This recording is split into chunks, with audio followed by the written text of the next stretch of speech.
The wind howled through the Appalachian peaks, whispering secrets that chilled Ethan's bones.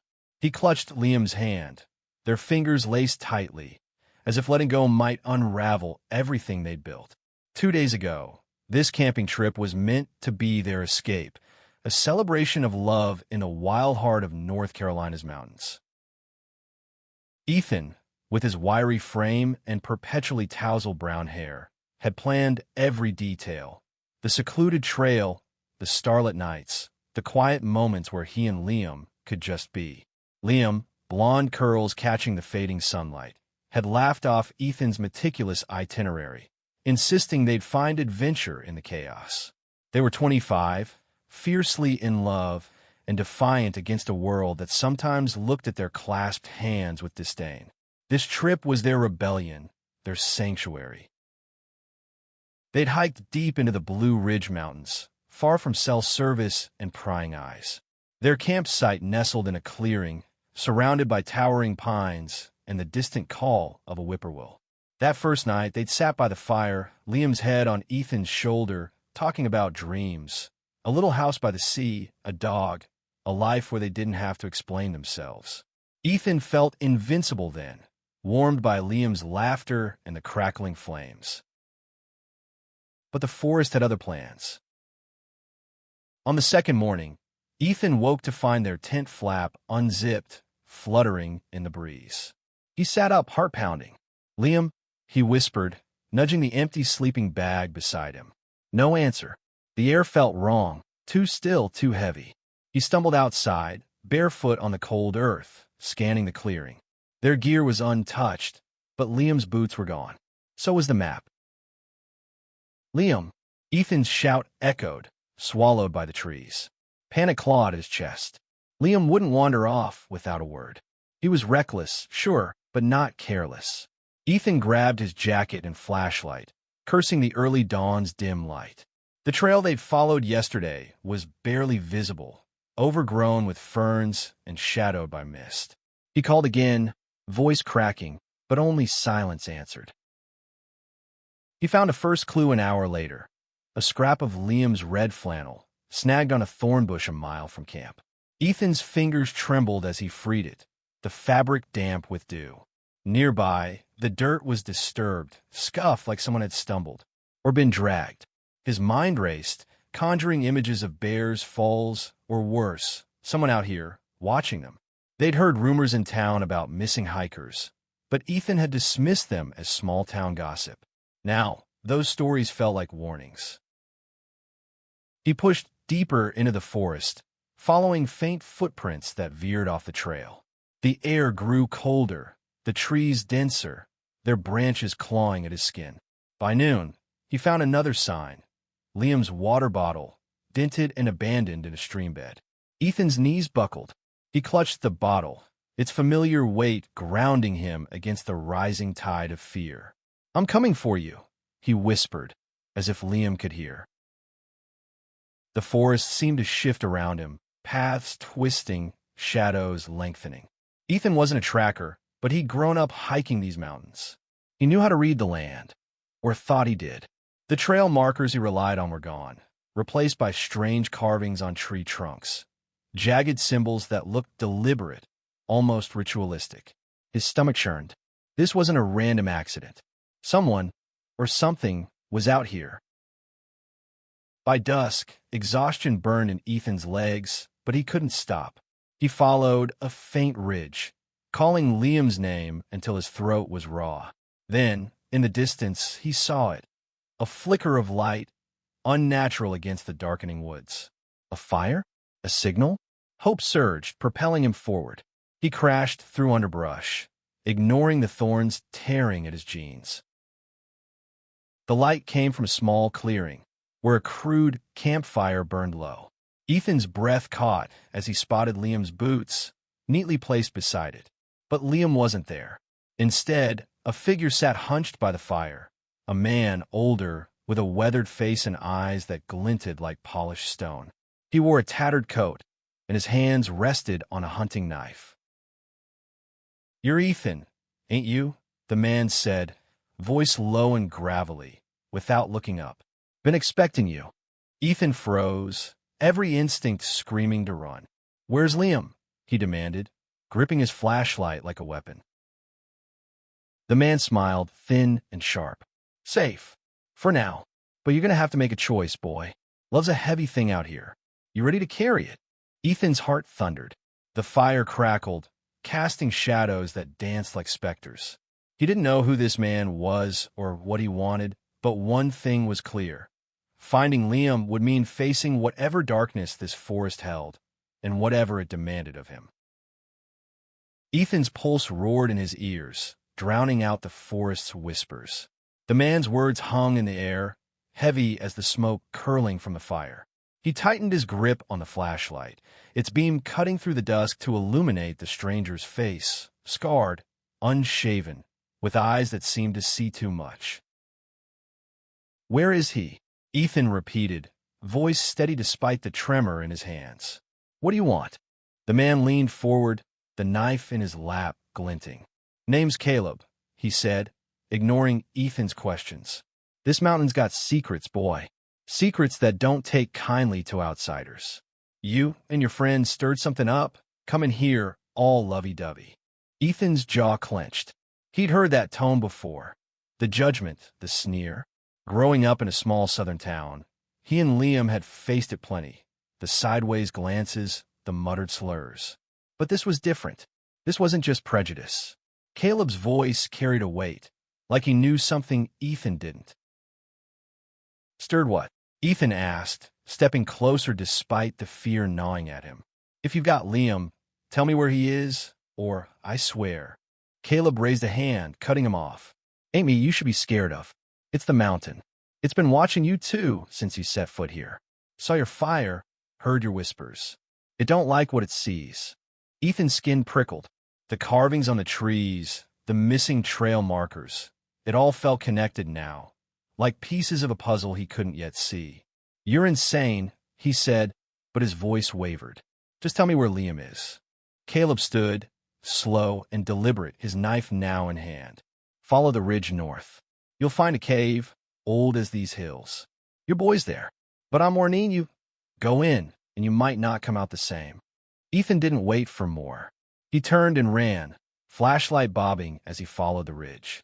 The forest seemed to close in, branches snagging his clothes like skeletal hands. Caleb's words echoed in his mind. The mountain don't like what it sees. Was this some twisted game? A trap? He didn't care. Liam was out there, and Ethan would tear the mountain apart to find him.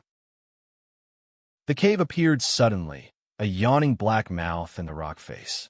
Ethan hesitated, his breath fogging in the chilly air. The entrance was framed by more of those strange carvings, their jagged lines glowing faintly under his flashlight. He called Liam's name, voice swallowed by the darkness. No response. Steeling himself, he stepped inside.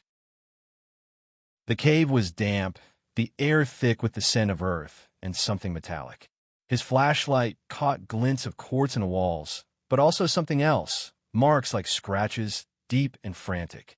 Ethan's heart sank. Liam, he shouted, pushing deeper. The tunnel narrowed, forcing him to crouch. His knees scraped against stone, but he didn't stop. Then he saw it. A faint glow ahead, not from his flashlight, but from something deeper in the cave. He rounded a bend and froze. There, in a small chamber, was Liam, slumped against the wall, wrists bound with rope, his face pale but alive. A lantern flickered beside him, casting eerie shadows. Liam. Ethan rushed forward, dropping to his knees. He fumbled with the ropes, his fingers shaking. Liam's eyes fluttered open, dazed but focusing on Ethan. Ethan. His voice was weak, cracked. You shouldn't be here. What happened? Ethan asked, freeing Liam's wrists. The skin beneath was raw, bruised. Who did this? Liam shook his head, eyes wide with fear. I don't know. I woke up here. There was someone. They kept talking about the mountain, about us. Said we were wrong, that we had to pay. Ethan's blood ran cold. He helped Liam to his feet, supporting his weight. We're getting out of here. Now. But as they turned, a shadow loomed in the tunnel's mouth. Not Caleb, but another figure, taller, cloaked, face hidden in darkness. A low, guttural voice echoed through the chamber. "You don't leave. Not until the mountain's satisfied." Ethan pushed Liam behind him, brandishing the flashlight like a club. His heart pounded, but his voice was steady. "We're not your sacrifice. Let us go." The figure stepped closer, and Ethan saw the glint of a blade. "Love like yours don't belong here," the voice hissed. "The mountain demands balance." Ethan's mind raced. He didn't believe in curses or vengeful mountains, but he believed in the danger standing before them. He tightened his grip on Liam, feeling the warmth of his body, the pulse of his wrist. They'd fought too hard for this love to let it end here. "Run," Ethan whispered to Liam, shoving him toward the tunnel's other side. The figure lunged, and Ethan swung the flashlight, connecting with a sickening crack. The figure staggered, and Ethan grabbed Liam's hand, pulling him into the darkness. They ran blindly, the cave's walls closing in. Behind them, footsteps echoed, relentless. Ethan's lungs burned, but he didn't stop. Liam's hand in his was the only thing keeping him grounded. They had to survive this, together. The cave's darkness swallowed Ethan and Liam, their footsteps pounding against the stone. Ethan's flashlight flickered, its battery dying at the worst possible moment. He gripped Liam's hand tighter, their palms slick with sweat, as they stumbled through the twisting tunnels. Behind them, the pursuers' steps grew louder, a steady, unyielding rhythm that promised no mercy. "Keep going," Ethan gasped, his voice barely audible over their ragged breathing. Liam, still weak from whatever had happened to him, leaned heavily on Ethan's shoulder. The air grew colder, the walls slick with moisture. Ethan's mind raced.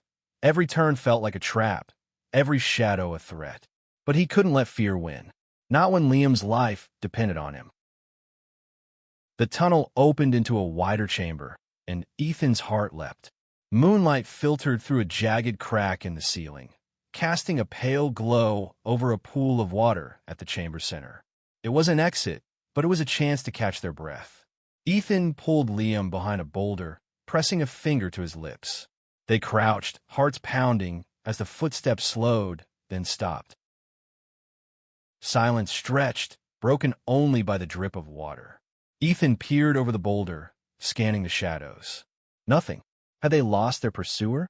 He turned to Liam, whose face was ghostly in the moonlight. "You okay?" he whispered, brushing a curl from Liam's forehead.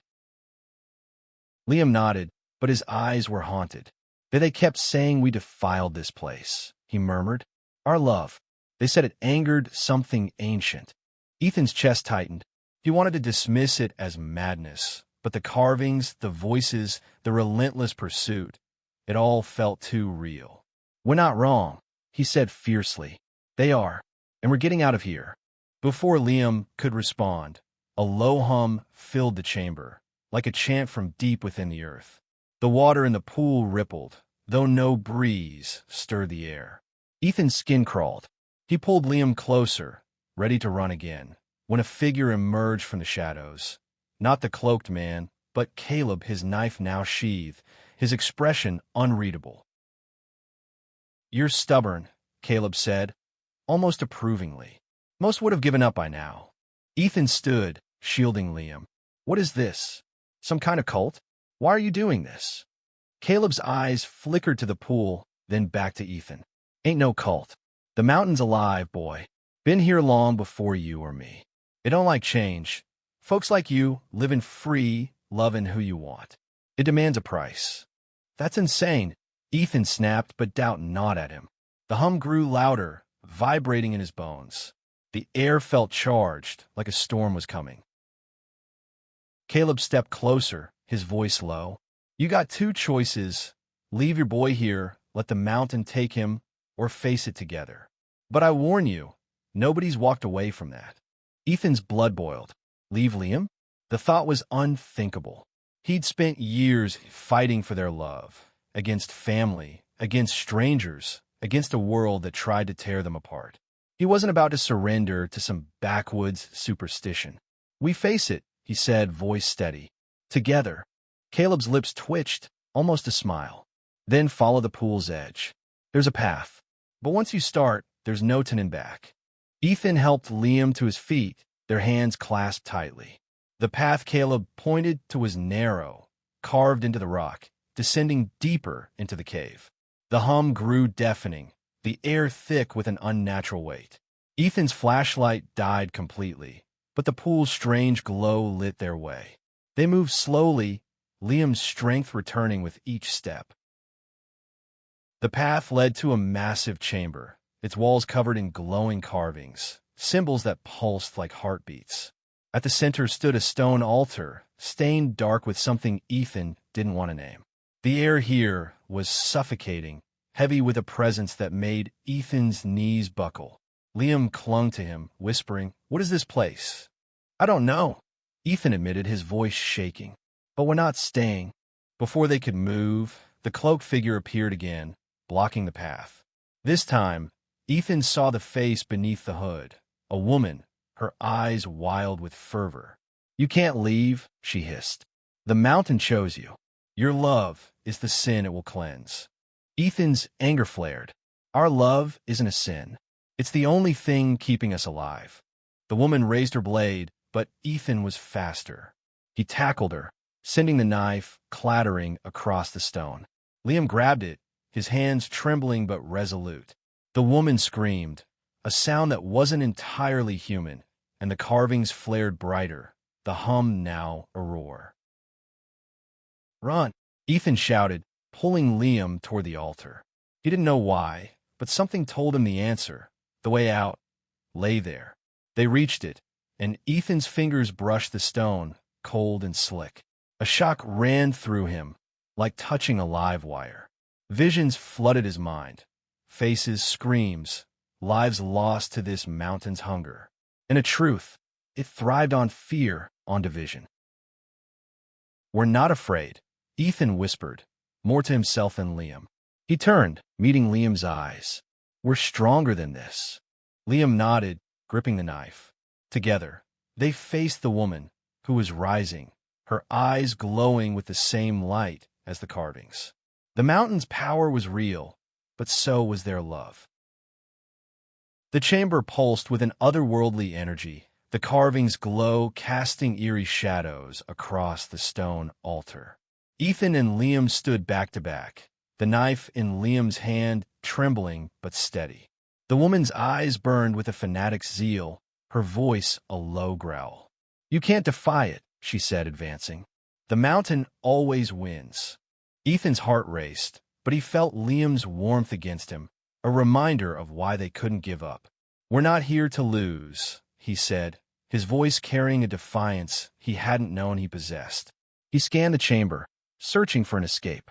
The altar seemed to hum beneath his touch, its surface vibrating with the same rhythm as the carvings. "Liam," Ethan whispered, "the altar. It's alive. I saw things, people, sacrifices. I think it's the key." Liam's eyes widened, but he nodded, trusting Ethan completely. "What do we do?" Before Ethan could answer, the woman lunged, her hands clawing for the knife. Liam swung, slicing her arm, and she recoiled with a hiss. The carvings flared, the hum now a deafening wail. Ethan grabbed Liam's free hand, pulling him toward the altar. "We end this," he said, though he wasn't sure how. His fingers traced the stone surface, finding grooves that matched the carvings on the walls. They weren't random. They formed a pattern, a map of sorts. Ethan's mind raced, piecing together the visions he'd seen. The mountain fed on fear, on division, on the idea that love like theirs was wrong. But what if they refused to be divided? "Liam, hold my hand," Ethan said, pressing his palm against the altar's center. Liam hesitated, then placed his hand over Ethan's, their fingers intertwining. The knife clattered to the ground as they stood together, united. Ethan closed his eyes, willing every ounce of their love, their strength, into that touch. The chamber shook, rocks crumbling from the ceiling.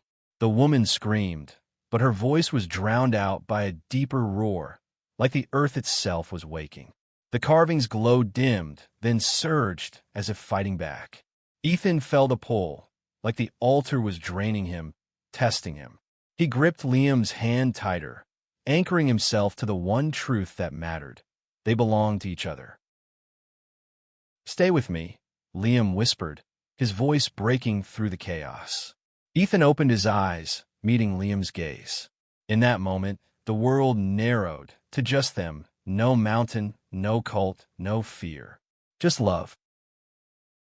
The altar cracked, a jagged line splitting its surface. The hum faltered, and the woman collapsed, her eyes wide with shock. "No," she gasped. "You can't." But they could. The carvings flickered, then went dark. The chamber grew still, the air lighter. Ethan's knees buckled, and he leaned against Liam, both of them trembling but alive.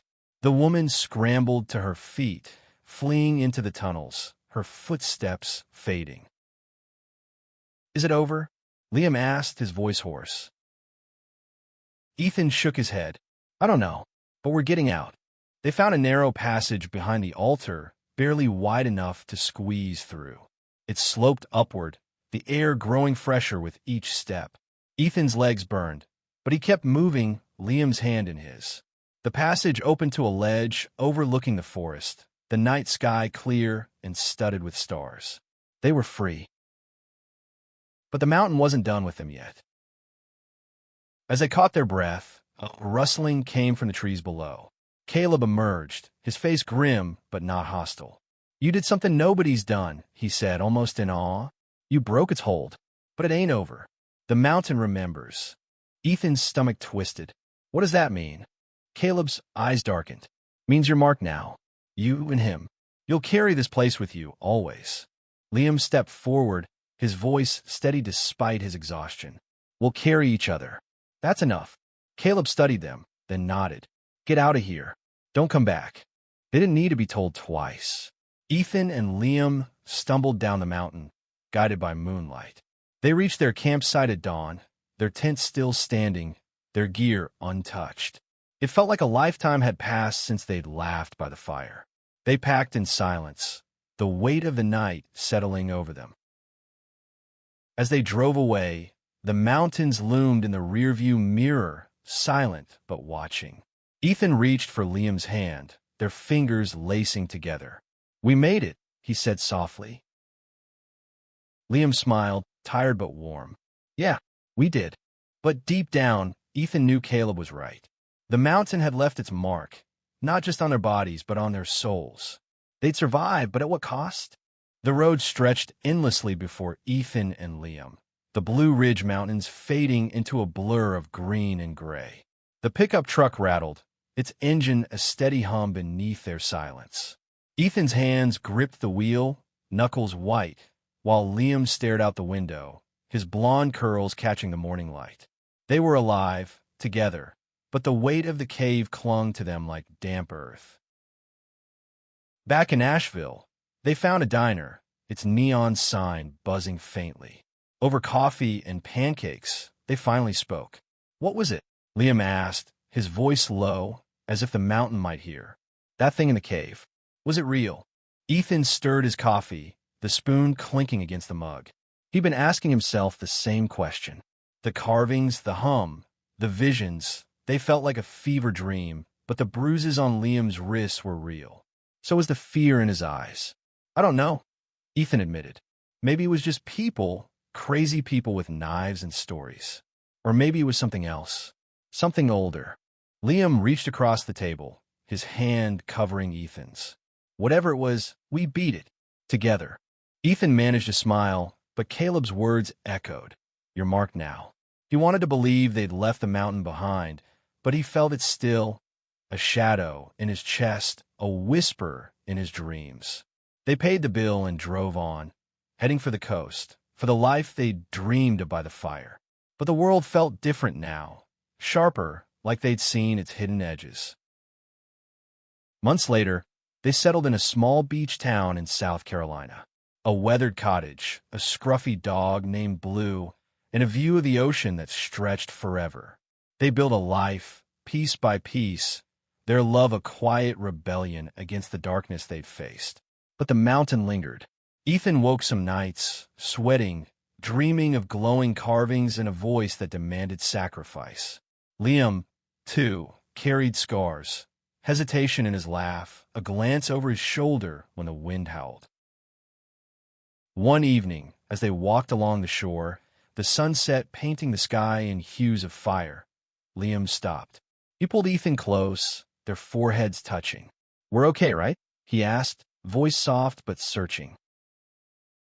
Ethan nodded, feeling the truth of it in his bones. "We're more than okay. We're us." They kissed, the waves crashing around them, and for a moment, the mountain was just a memory. But Ethan knew they'd never fully escape it. The mystery of that night, the cult, the carvings, the mountain's hunger, would always be part of them. It had tested their love, pushed it to the edge, and they'd come back stronger. As they walked home, hand in hand, Ethan realized the fight for survival hadn't ended in the cave. It was here, in every day they chose each other.